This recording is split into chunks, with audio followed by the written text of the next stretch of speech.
Office से थकी हारी खातून छुट्टी के बाद घर जाने के लिए बस में सवार हुई। सीट पर बैठकर आंखें मूंद कर थोड़ा सा रिलैक्स करने की कोशिश करने लगी। अभी बस चली ही थी कि अगली कतार में बैठे एक साहब ने अपना मोबाइल निकाला और ऊंची आवाज में गुफ्तगू शुरू कर दी। उनकी गुफ्तगू कुछ इस तरह थी। जान, मैं गफूर बोल रहा हूँ। बस में बैठ गया हूँ और घर ही आ रहा हूँ।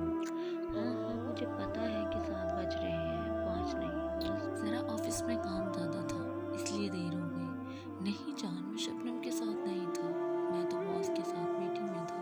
नहीं जान, सिर्फ तुम ही मेरी जिंदगी में हो। हाँ कसम से।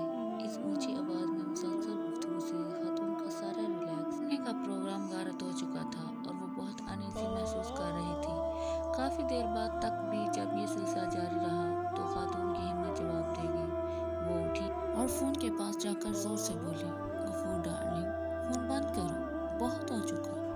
इस पागल औरत को कितनी सफाइयाँ दोगे। अब गफूर साहब अस्पताल से वापस आ चुके हैं, लेकिन पब्लिक मकामात पर इन्होंने मोबाइल का इस्तेमाल मुकम्मल तौर पर बंद कर दिया है। लिहाजा किसी भी पब्लिक प्लेस पर मोबाइल पे गुफ्तगू धीमी अंदाज से किया करें, क्योंकि आपकी बातों से या तो कोई डिस्टर्ब होगा या फिर आप अपनी घरेलू और निजी बातों को अनजाने में दुनिया के सामने आउट करके खुद पे हंसी का सामान करोगे। इस तरह की और दिलचस्प कहानियाँ सुनने के लिए इस चैनल को सब्सक्राइब करें, शेयर करें, लाइक करें। शुक्रिया।